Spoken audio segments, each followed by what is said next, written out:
కార్యక్రమంలో మనము తిరుమల తిరుపతి గురించి, తిరుమల కొండ అంటే శ్రీపర్వతం గురించి, ఆ శ్రీపర్వతం మీద వెలిసిన వరాహ వెంకటేశ్వర స్వామి గురించి, శ్రీనివాస వెంకటేశ్వర స్వామి తత్వం గురించి మనము డాక్టర్ ఆకెళ్ళ విభీషణ శర్మ గారిని అడిగి తెలుసుకుందాం. నమస్కారం గురుగారు. నమస్కారం.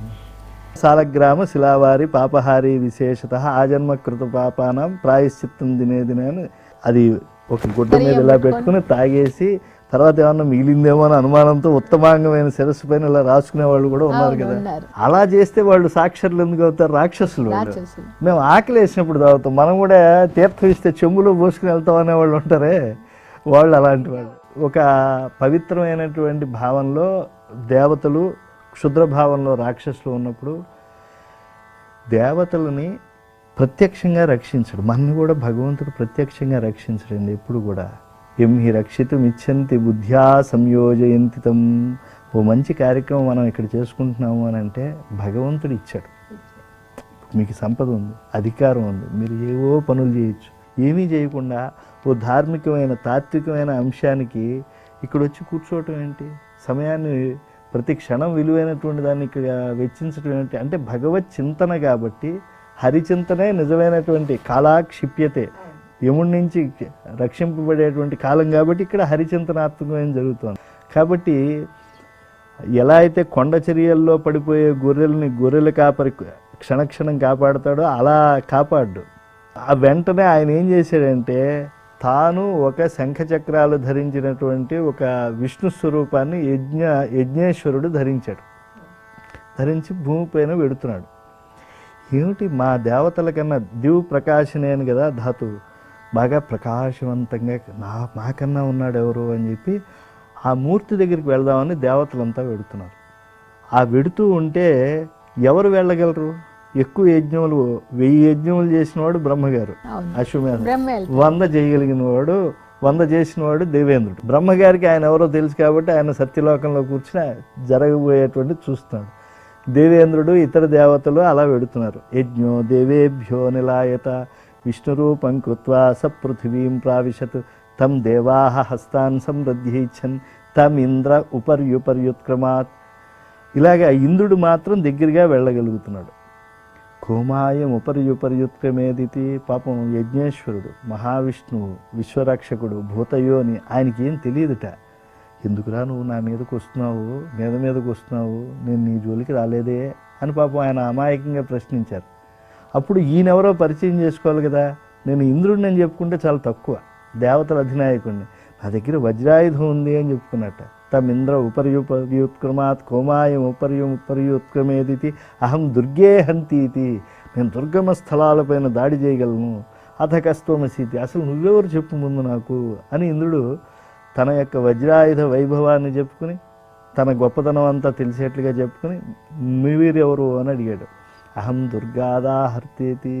నువ్వు దుర్గమైన స్థలాలపై దాడి చేయగలనని చెప్తున్నావే, నేను దుర్గమైన స్థలాలపైన దాడి చేసి అక్కడ ఉండేటువంటి నిధిని, ఏది నిజమైనటువంటి సత్యమో దేవతలకు కావలసిందో, ఏది తేజోవంతమైందో, ఏది తుష్టిని పుష్టిని దాంతిని కాంతిని శాంతిని ఇస్తుందో దాన్ని నేను నా ఆశ్రితులకు ఇచ్చేవాడిని. అహం దుర్గాద్ ఆహర్తేతి అన్నట్ట. అప్పుడు విష్ణువు ఉపదేశం చేశారు. ఏమని? వరాహోయం వామమోష సప్తానాం గిరీణాం భిత్వా. వరాహం ఒకటి ఉంది, అది మీ దేవతలకు సంబంధించిన నిధిని ఇక్కడ దాచింది, దాన్ని నువ్వు సాధించు. నువ్వు దుర్గమైన స్థలాలపై దాడి చేయగలనన్నావు కదా అనేప్పటికీ సదర్భపుంజీలము ధృత్య సప్తగిరీన్ భిత్వా. అప్పుడు ఒక దర్భపుల్ల తీసుకున్నారు. దర్భ చాలా పవిత్రమైనది, దాన్ని గోళ్లతో తెంచుకోవడం అని వర్ణించారు. ఈ దర్భని చెంబుతోనో దేనితోనో చెప్తా, ఈ గోరు మాత్రం అసలు పుష్పాలకు కానీ దేనికి కానీ తగలబోయాలి అంతే. ఏదైనా లేదు కత్తి తీసుకుని పోయచ్చు. వెంటనే వాళ్ళు అనఖయిశ్చిత్వ, నఖములు తగలకుండా తెంచి ఆ యొక్క ఇంద్రుడు వారి నేపథ్యంలో, వారి యొక్క ఆధ్యక్షతలో ఈ యొక్క దేవతలందరూ కూడా 7 విభాగములు చేశారు. దాన్ని మనం దర్శించలేము. అవి అలా అలా అలా వేదములు శిలలైంది అని అంటే అలా కనపడుతుంది, కానీ 7 శిఖరాల అంతర్ముఖంగా ఉండేవాళ్ళు. ఇప్పుడు మనకి సాలగ్రామైన శిలామయంగా కనిపించేది అన్నమయ్య తపశ్శాలి కనుక 10,000 శేషుల పడిగలమయము అంటాడు. వేదములే శిలలై వెలసినది కొండ అంటాడు. ఇక్కడ ఎప్పుడైతే అలా దర్భపుల్లలతో చేశారో అప్పుడు అక్కడ ఉండేటువంటి శుత్య ద్వారా లభించినటువంటి అమృతాన్ని దేవతలకి అందించారు విష్ణువు. కనుక ఇప్పటికి కూడా మనకి తిరుమల యాత్ర చేసినటువంటి వారికి సోమరస ఫలం లభిస్తుంది. అందుకే సంప్రదాయజ్ఞులు బ్రహ్మశ్రీ చిరావూరు శ్రీరామశర్మ గారు ఇలాంటి పెద్దలు చెప్తారు, ఏ యాగము చేసినా శిఖదీకుడు. కొండపైన స్వామి దర్శనం యజ్ఞేశ్వర దర్శనం, సప్తగిరులపై ఉండేటువంటి శుత్యాదేవత దర్శనం కనుక అక్కడ వపనం పూర్తిగా చేసుకునేటువంటి అధికారం. ఇంకెక్కడా కూడా శిఖ పెట్టుకోవాల్సిందే. గోవు పాదం అంత, గోష్ పాదం అంత శిఖ పెట్టుకోవాలి కొండపైన పూర్ణం. అందుకే తిరుక్షవరం అనేటువంటి మాట. అసలు ఈ ఎంట్రుకలు ఇచ్చే విధానం ఎందుకు వచ్చిందండి? అంటే మనకి పుణ్యక్షేత్రాలకు వెళ్ళినప్పుడు కేవలం వెంకటాచలంలోనే కాదు, అనేక క్షేత్రాల్లో కూడా ఎక్కువ వెంకటాచలంలోనే జరుగుతాయి. మన దానికి కూడా కారణం చెప్తాను. మన అహంకారానికి ఈ రోమాల ప్రతీకని, మన శిరోగతాని పాపాని యాంతి ముండనతోయత అని చెప్పి పద్మపురాణం చెప్పినట్టుగా ఇది ఇస్తారు. వెంకటాచలంలో ఎందుకు ఇస్తారో అని మీరు అడుగుతున్నారు. 2 కారణాలు ఉన్నాయి. ఒకటి ఏంటంటే స్వామివారికి దెబ్బ తగిలినప్పుడు నీలాదేవి తన కేశ సంపదను ఇచ్చింది కనుక శ్రీభూ నీలా సమేతుడైన శ్రీనివాసుడికి కేశ సమర్పణం చేస్తే అది ఆ తలనీలాల సమర్పణ వల్ల ఆయన తృప్తి పొందుతాడు. నీలాదేవి దయాదేవి వలె ఆమె కూడా చాలా కరుణతో కూడినటువంటిది కనుక ఆమె అనుగ్రహం సంపూర్ణంగా లభిస్తుంది. శ్రీనివాసుని అనుగ్రహం విశేషంగా ఆమె ఇప్పించడానికి పురుషకార స్వరూపం అవుతుంది. ఇది ఒక అంశం. ఇంకోటి ఏంటంటే పూర్వాచార్యులు ఎవరైతే ఒక వరాన్ని పొందినటువంటి వాళ్ళు ఆచరించారో అది మనం చేయాలి. ఇప్పుడు వరం వృషభాసురుడు పొందాడు, వాడు తల తీసేసి స్వామికి సమర్పించాడు. మళ్ళా వాడు రాక్షసమాయతో వాడు తెచ్చుకున్నాడు. వృషభాద్రి అన్నప్పుడు వాడు ఆచరించిన కార్యాన్ని నేను చేయాలి కదా. నేను ఎలా చేస్తాను, తలిస్తే నాకు మళ్ళీ తల రాదుగా, వాళ్ళకి క్షుద్రమాయలని నాకు తెలియవు కదా. అందుకని ఈ శిరస్సుకి అలంకారంగా ఉండేటువంటి ఈ యొక్క శిరోజాల సమర్పణ వృషభాసురుడు చేసినటువంటి పుణ్యం మనకి ఇచ్చేటువంటిది. అంటే ఇందులో కొంతమంది ఆడవాళ్ళు చేసుకోకూడదు అంటారు, కానీ మనకి వెంకటాచలంలో అందరూ స్త్రీ పురుషులు ఇద్దరు చేస్తారు. అవునండి. దీని గురించి కొంచెం అంటే ఏంటంటే మామూలుగా స్త్రీ పంచ సౌభాగ్యాలతో ఎప్పుడైతే ఉంటుందో పసుపు కుంకుమలు తీయకూడదు. కానీ ఆపద ముక్కులు వాడి దగ్గర ఏం చెప్తుంది అంటే మనకి సంప్రదాయం కష్టం వచ్చినప్పుడు ఇంకా స్వామి మన రక్షిస్తాడు అన్నప్పుడు ఆ క్షేత్ర మర్యాదను అనుసరించి అక్కడ ఇవ్వచ్చు. కృతజ్ఞతాపూర్వకంగా కూడా ఇవ్వచ్చు కదా, కష్టం వచ్చినప్పుడే కాదు. ఏమండి నచేదిహా వేది మహతీ వినష్టి అని చాందోగ్య ఉపనిషత్తు చెప్తుంది. అసలు మనం ఎందుకు పుట్టాం? పరాత్పరుడి యొక్క సృష్టిలో ఈ పాకే ఉన్నాయి, ఎగిరే ఉన్నాయి, ఇలాంటి క్షుద్రజీవులుగా పుట్టకుండా ఉత్తమమైన ఆలోచనలు కలిగినటువంటి ఇలాంటి జన్మ పొందాం. జంతువునాం నరజన్మ దుర్లభం. ఇది ఎందుకు అనేటువంటి తెలియకపోతే మనం రాసుకుంటున్నాం. పంది కూడా బురదలో పుండే జంతువునాం శోకర జన్మ దుర్లభం, అది కూడా పుస్తకం. ఈ మనుషులకి దిక్కుమాలని ఇల్లు కట్టుకోవాలి, వాటిని తుడిపించుకోవాలి, ఎన్ని పనులు ఉన్నాయి వీళ్ళకి, ఫ్రిడ్జ్లో పెట్టుకుని దాచుకోవాలి, ఎన్నో పనులు ఉన్నాయి వీళ్ళకి, నాకేం లేదు హాయిగా ఆకలేసినప్పుడు తింటమే, ఈ ఇల్లు ఇవి ఇన్కమ్ ట్యాక్స్లు లేవు అని చెప్పి అది కూడా ఆనందిస్తుంది. కానీ మనుష్యుడు ఎందుకు పుట్టాము? ఈ ఇన్ని లక్షల జీవరాశుల్లో వెన్నుముక నిటారుగా ఉండి ఈ యోగ సాధనలు చేసి పరబ్రహ్మమును జీవన్ముక్తుడై తరిస్తూ ఆయన్ను మన హృదయంలో దర్శించేటువంటి యథాదర్శే తథాత్మని అద్దంలో మనం చూసినట్టుగా ధారాకాశంలో మనం చూసుకునే భాగ్యం మానవుడిగా కలుగుతుంది మనకి. కాబట్టి మనం పరమాత్మ కృతజ్ఞుడిగా ఉన్నాము. అటువంటి జన్మనిచ్చినటువంటి ఆ దేవదేవుడి యొక్క సన్నిధానానికి వెళ్ళినప్పుడు త్రివేణి సంగమం ఉంది కదా, ప్రయాగ ఇలాంటి క్షేత్రాల్లో కూడా వేణీదానం అని ఉంది. అంటే భర్త ఒడిలో కూర్చుని 3 చేస్తాడు, ఇలా ఉంది. భర్త కూడా చేసేటువంటి సంప్రదాయం ఉంది. కానీ తిరుమలలో మాత్రము మనము ఉత్తమమైనటువంటి మానవ జన్మ ఇచ్చి ఆ మానవ జన్మలో మనకు ఆయన పదారవింద మకరంద సాక్షాత్కారాన్ని అనుభవాన్ని పొందేందుకు ఆయన అనుగ్రహిస్తున్నాడు. కాబట్టి అక్కడ తలనీలాలు ఇచ్చి అయ్యా మాకు ఈ అహంకారాలు ఇవన్నీ పోగొట్టు అని చెప్పి ప్రార్థిస్తూ ఇచ్చే కృతజ్ఞతాంజలి. ఇప్పుడు ఈ 7 కొండల పేర్లు గరుడాద్రి, నారాయణాద్రి, ఉష్పాద్రి, ఉషాద్రి, నీలాద్రి ఇవన్నీ ఉన్నాయి కదా, అంజనాద్రి. ఈ పేర్లకు ఏమైనా కథ ఉందంటారా లేకుంటే? ప్రతి దానికి ఉందండి. శ్రీ, శేషశైల, గరుడాచల, వెంకటాద్రి, నారాయణాద్రి, వృషభాద్రి, వృషాద్రి ఇలా మనం చెప్పుకుంటూ ఉంటాం కదా. వరాహ పురాణంలో ఇది నామాని వింశతి, అనేక నామాలు ఉన్నాయని చెప్తూ 20 నామాలు ప్రసిద్ధిగా ఉన్నాయి అన్నారు. ఇక్కడ 7 నామాలు చెప్తూ ఉన్నారు. ఎవరికి అంటే ఒక్కొక్క యుగంలో కొన్ని పేర్లు వచ్చాయి. ఇప్పుడు వృషాద్రి ఎప్పుడు వచ్చిందో 7 పేర్లకి కారణం చెప్పండి.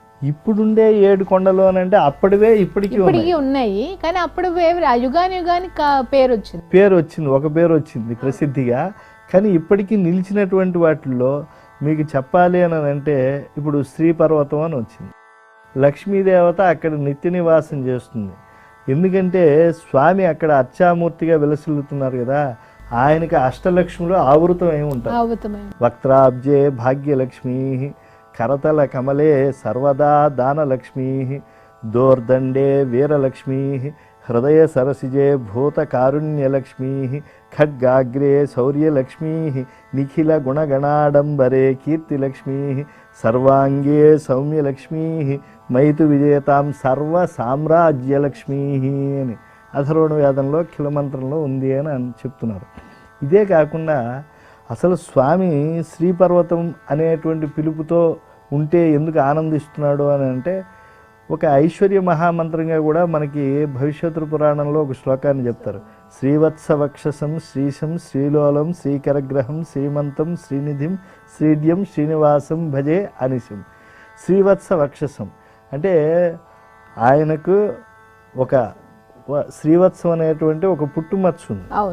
అది ఆయనకి తప్పించి ఇంకెవ్వరికి ఉండదు. ఎందుకంటే లక్ష్మీదేవతకి ఆయన ఇచ్చినటువంటి స్థానం ఉంది. శ్రీవత్స వక్షసం. శ్రీశం లక్ష్మీదేవికి భర్త అయినటువంటి వాడు. ఈ లోకంలో అందరూ కోరుకునేటువంటిది ఏదో ఒక ధనం అని చెప్పుకున్నాం కదా.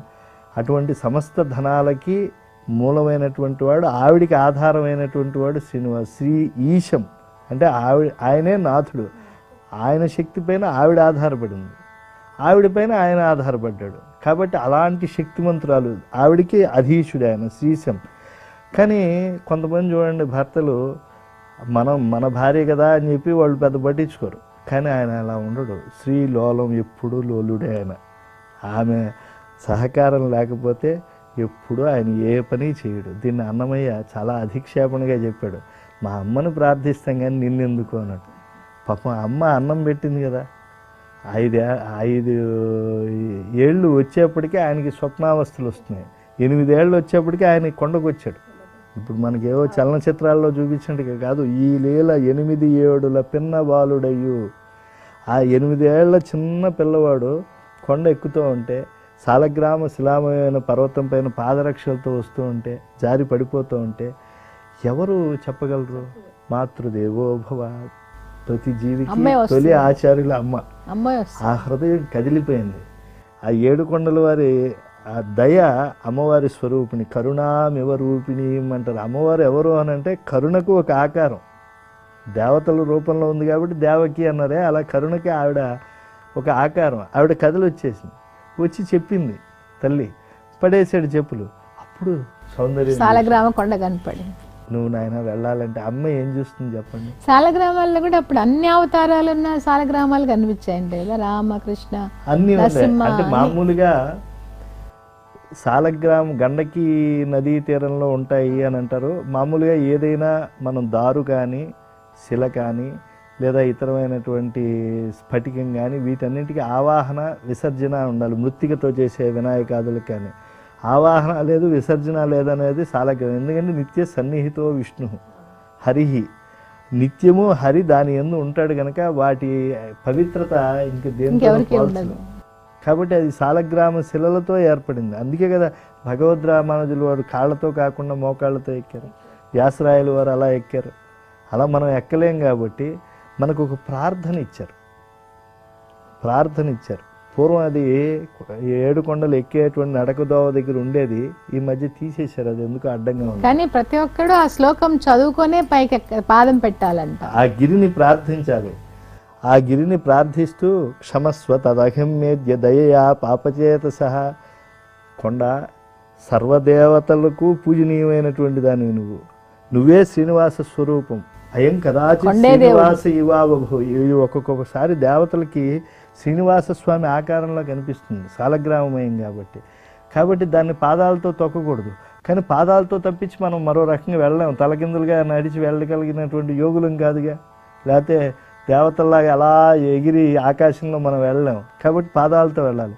కాబట్టి మనం వెళ్ళేటప్పుడు ప్రార్థన చేయాలి, క్షమస్వ తదఘమ్యేద్య దయయా పాపచేత సహా అని చెప్పి ప్రార్థించి ఆ కొండని, ఎందుకు మాధవం దర్శయస్వమే, నేను వెళ్ళేది వేరే పనులకు కాదు, మాధవం దర్శించడానికి, మాధవం గెస్ట్ హౌస్లో ఉండటానికి కాదు, మాధవం దర్శించుకోవడానికి మాత్రమే వెళ్తున్నాను, అది చూపించు అని చెప్పి తతో మృదుపదం గచ్చేత్ పావనం వెంకటాచలం, పరమ పవిత్రమైన వెంకటాచలానికి మృదు పదాలతో వెళ్ళాలి. కుంభకర్ణుడు యుద్ధ భూమికి వెళ్తూ ఉంటే అకంపయతమేదిని ఏమంటారు, భూమి జలధరించింట, అలా ఉండకూడదు, భూమి పులకరించేట్టుగా ఉండాలి మన పాదాలు. పొద్దున్నే మనం కరాగ్రే వస్తే లక్ష్మి అన్న తర్వాత విష్ణుపత్ని నమస్తేస్తూ పర్వత స్తనమండలి, నేను పాదాలు నీపైన మోపుతున్నాను క్షమస్వ అని చెప్పి పొద్దున్నే ప్రార్థించి భూమిపైన మనం పాదం పెట్టాలి. ఇది మనం సనాతన భారతీయ సంస్కృతి. కాబట్టి అలాంటి మనము ఆ భూమిని ప్రార్థిస్తాం. అది మరి విష్ణుదేవాత్మకమైనటువంటి కొండ కాబట్టి అటువంటి కొండను చూశాడు. అమ్మ ఇచ్చినటువంటి ప్రసాదం తిన్నాడు. తినేప్పటికీ మంగళం అమ్మకు సకల మంగళం అంబుజ నేత్రకు జయామంగళం ఇందిరా సతికి మంగళమి అలమేలు మంగకున్ మంగళమందునే మరియు మంగళమందును దేవలోక దివ్యాంగనలల్ల నీ సతికి ఆరతులిత్తురు వెంకటేశ్వర. ఇక్కడ ఆశ్చర్యం ఏంటంటే వెంకటేశ్వర ముద్రతోనే అన్ని కీర్తనలు ఆయన రాశాడు అని చెప్పి అన్నమయ్యని చెప్తారు, కానీ ఆయనలో చమత్కారం ఉంది. ఆయనకి అమ్మ భక్తుడు. ఆయన స్వామికి ఒకసారి తెలిసిపోయిందిట, ఎందుకంటే అంకితం ఇస్తాడు కదా, అంకితం ఇచ్చేప్పుడు ఆయన పద్యం చెప్పాడు, అమ్మకు తాళ్లపాక ఘనుడు అన్నడు పద్యశతంబు చెప్పెగా కొమ్మని వాక్ప్రసూనముల కూరిమితో అలమేలు మంగకు నెమ్మది నీవు చేకుని అనేక యుగమ్ములు. అమ్మ పైన రాసావు కదా, అమ్మకి ఇచ్చుకోరా, నాకెందుకు ఇచ్చావు? ఇప్పుడు నా పేరు రాసిన వస్తువు గిఫ్టెడ్ టు విభీషణ్ శర్మ అంటే నాకు ఇవ్వాలి, గిఫ్టెడ్ టు లలిత అని మా ఆవిడ పేరు రాసి మా ఆవిడికి ఇవ్వాలి కదా, నాకెందుకు? క్వశ్చన్ స్వామివారికి వచ్చింది, పద్మావతికి కదా రాసావు నువ్వు, అమ్మకి ఇచ్చుకో, మీ అమ్మ అలమేలు మంగకి ఇచ్చుకో, నాకెందుకు ఇచ్చావు అంటే ఆయన అన్నాడు చమత్కారంగా, నెమ్మది నీవు చేకుని అనేక యుగములు బ్రహ్మకల్పములు సమ్మదమంది వర్ధిలుము యవ్వన లీలల వెంకటేశ్వర. నువ్వు స్వభావ లావణ్య రత్నాకరుడివి, నిత్య యవ్వనం నీతో ఉంటుంది. కేవలం యవ్వనం స్వభావంతో ఉంటే సరిపోతుందా? మనస్సు కూడా నిత్యహరితంగా ఉండాలి కదా. మా అమ్మని తలుచుకుంటే నువ్వు చాలా ఉత్సాహంగా ఉల్లాసంగా ఉంటావు, నీలో ఆనందం వస్తుంది. ఆనంద స్వరూపిణి, సకల భూతాల్లో ఒక చైతన్యం ఇచ్చి అందరినీ శ్రీనివాసుని పదముల పట్ల భక్తులుగా చేసేటువంటి చేతనాత్మక శక్తి ఆవిడ. కాబట్టి అటువంటి శక్తి యొక్క స్వరూప వర్ణన గనక నువ్వు తీసుకుంటే నీలో ఓ లక్ష్మీదేవి చేత ప్రచోదితమై ఇంతమంది నా సన్నిధికి వస్తున్నారు అని చెప్పి నువ్వు నిజంగా భక్తి ఎవరు ఉంటే వాళ్ళ పట్ల నువ్వు మక్కువ చూపిస్తావు అని చెప్పి ఆయన ఆ శతకాన్ని స్వామికి అంకితం చేశాడు. ఎన్నో కీర్తనలు. వరాహస్వామి గురించి ఆయన్ని భూదేవి ఎందుకు ఎన్నుకుంది అనే దాని గురించి చెప్తారు. అంటే విష్ణు పరమః, మామూలుగా అనేకమైన దేవతలను చెప్పింది మనకి వేదభారతి. అందులో అగ్నిర్దేవానాం అవమహ అని ప్రారంభించింది. దేవతలందరిలోకి చిన్నవాడు అగ్ని. అగ్నిముఖావై దేవాహ, అగ్ని ద్వారా దేవతలకి వెళ్ళేటువంటి హవ్యాలన్నీ వెందుతూ ఉంటాయి. విష్ణు పరమః, విష్ణువు సర్వోత్కృష్ట దేవత. విష్ణువు అనేక రూపాలు ధరించాడు. అందులో మత్స్య, కూర్మ, వరాహం ఆ క్రమంలో చెప్పుకునేటప్పుడు అది 3వ అవతారం. ఈ వరాహము అని అంటే ఎటువంటి వరాహం అయ్యాడు? భూమి చాలా అది పవిత్రం అయిపోవాలి. ఎందుకంటే దేవతలకి దేవాన్ భావయత అనేన తే దేవా భావయంతువః పరస్పరం భావయంతః శ్రేయః పరం అవాప్స్యత. భూమిపై తప్పించి మీకు ఊర్ధ్వలోకాల్లో కానీ పైలోకాల్లో కానీ ఎక్కడ కానీ మీరు పూర్తిగా యజ్ఞములు చేయలేరు. ఇక్కడ భూమి మీద మాత్రమే చేయగలరు, భూమి మీద మాత్రమే చేయగలరు. ఇది అందుకే కర్మ అనేటువంటి దానికి ఇది ఒక ఆధార వేదిక. కాబట్టి ఈ కర్మభూమి అని అంటున్నారే మీరు, అది ఇక్కడ కర్మ చేయాలి అని అంటే దీన్ని పవిత్రం చేయాలి కదా. దీన్ని ఎవరు ఉద్ధరించారు? ఆదివరాహస్వామి ఉద్ధరించాడు. ఉద్ధరించడానికి ఆయన ఎవరై ఉండాలి? వేదమై ఉండాలి. వేదంలో ఏముంది? యజ్ఞం ఉండాలి. కాబట్టి యజ్ఞానికి మూలం ఏమిటి? దర్భలు ఆయన రోమాలు, ఆయన యొక్క 2 నాసికలు సుక్కుస్రువాలు. ఇలాగా ఆయన స్వరూపం అంతా మనం భాగవతం దర్శిస్తే యజ్ఞాకృతి. అటువంటి యజ్ఞస్వరూపుడైనటువంటి వరాహస్వామి ఉద్ధరించినటువంటి, ఇప్పుడు ఈరోజు వారాహి అని కొత్తగా పూజలు మొదలుపెట్టారు. వరము అంటే దానికి అర్థం ఏమిటంటే సంస్కృతంలో శ్రేష్టము. అహి చెప్పబడింది. ఏది శ్రేష్టమైంది ఈ లోకంలో చెప్పబడింది? నిశ్వసితం, పరమాత్మ నిశ్వాస రూపంగా వచ్చినటువంటి వేదము వారాహి. నిరనర శక్తి అని, అది వేద శక్తి. కాబట్టి దానికి ప్రత్యేక పూజలు ఈరోజు చక్కగా వేసి చేస్తూ ఉన్నారు. భూమాత ఎందుకు ఆయన్నే కోరుకుంది? భూమాత మరి తనను ఉద్ధరించిన వాడినే కదా కోరుకోవాలి. ఎప్పుడు కూడా పరమాత్మ ఒకే కాలంలో ఎన్ని రూపాలను ధరించవచ్చు. పురాణాలను అనుసరిస్తే 2 రూపాలు ఎప్పుడూ కనిపిస్తూ ఉంటాయి.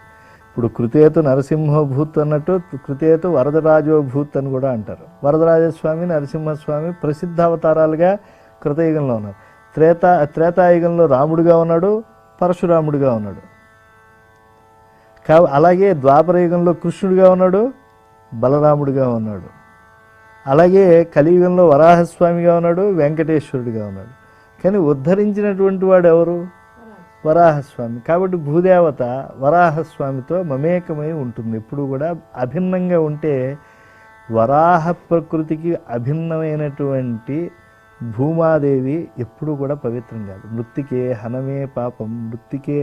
ఆ మృత్తికే ఎవరి వల్ల వచ్చింది? మృత్తికే బ్రహ్మదత్తాసి. కాశ్యపేన అభిమంత్రిత. కాశ్యపుడు మంత్రించాడు కానీ అది బ్రహ్మదత్తమైంది.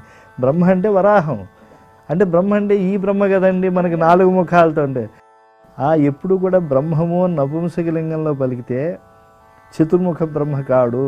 శ్రీ మహావిష్ణువు పరబ్రహ్మము అంటే త్రిమూర్తులకి అతీతం. అందుకే గురువందనం చేసేప్పుడు చాలా తప్పు చేస్తూ ఉంటారు. గురు బ్రహ్మ, గురు విష్ణు, గురుదేవో మహేశ్వర, గురు సాక్షాత్ పరబ్రహ్మ తస్మై శ్రీ గురవే నమః అంటారు. ఏమిటా అర్థం శ్లోకానికి?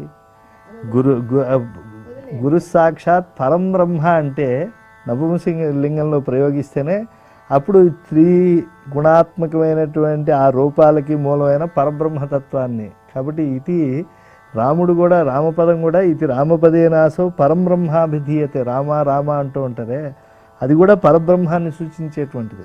చాలా బాగా వెంకటేశాల మత్స్యం గురించి ప్రజలతో పంచుకున్నారండి. ధన్యవాదాలు. ఇది ఈనాటి మంత్రమే మా కార్యక్రమం. మనం వెంకటాచల మత్స్యం గురించి ఎన్నో విషయాలు మాట్లాడుకుంటున్నాం. ఇంకొన్ని విషయాలు పై వారంలో మాట్లాడుకుంటాం. ఓం నమో వెంకటేశాయ. ఇప్పుడు ఈ వరాహ స్వామినితో పాటు వెంకటేశ్వర స్వామి వచ్చాడా? వారిరువురిని కూడా అభేదంగా పూజించడం అనేటువంటి సంప్రదాయం కూడా ఉంది. ఇప్పుడు కృతయుగంలో స్వామి వచ్చాడు, భూమిని ఉద్ధరించి ఆయన భూమాదేవిని అంశగా తన ఉరముపై ఉంచుకున్నటువంటి వేళ ఆరంభమైంది కృతయుగం. ఆ తర్వాత ఇక్కడి నుంచే, ఈ కొండపై నుంచే నారసింహాకృతిని పొందాడు నరసింహస్వామి. అందుకే దీనికి నరసింహాద్రి అనేటువంటి పేరు కూడా ఉంది. తర్వాత అహోబిలంలో వెలిసాడు. కాబట్టి అసలు ఇక్కడి నుంచి అక్కడ వరకు ఉంది, శ్రీశైలం వరకు ఉంది. ఇదేమో శిఖర ప్రాంతం, మధ్యలో కాళహస్తి అవి ఒకటి, శ్రీశైలం పుచ్చభాగం, మధ్యలో ఉత్కృష్టమైన మధ్య భాగం ఏది అని అంటే అహోబిలం. అనురాగానికి అమ్మ ఆదర్శం, ఆరోగ్యానికి Shri Sai homeo stores and clinic. అనుభవం, అర్హత, అంకిత భావం కల డాక్టర్లచే చికిత్స. అన్ని రకాల ఆరోగ్య సమస్యలకు నమ్మకమైన ఎంపిక Shri Sai homeo stores and clinic. Diabetes, కీళ్ల నొప్పులు, సయాటికా, వెన్నుముక సమస్యలు, థైరాయిడ్, నిద్రలేమి, మానసిక సమస్యలు, ఋతు సమస్యలు, అన్ని రకాల దీర్ఘకాలిక వ్యాధులకు ప్రత్యేక హోమియో వైద్యం. అందరికీ అందుబాటులో అంతర్జాతీయ హోమియో వైద్యం Shri Sai homeo stores and clinic. మీ ఆరోగ్య సమస్య ఏదైనా ఇప్పుడు పరిష్కారం సాధ్యం. సైడ్ ఎఫెక్ట్ లేని వైద్యంతో సంపూర్ణ ఆరోగ్యం కొరకు సంప్రదించండి Shri Sai homeo clinic and stores, Bhavani Nagar, Ambedkar Nagar road, old Alwal, Secunderabad. సంప్రదించాల్సిన ఫోన్ నంబర్స్ 9000751751 మరియు 9000422525.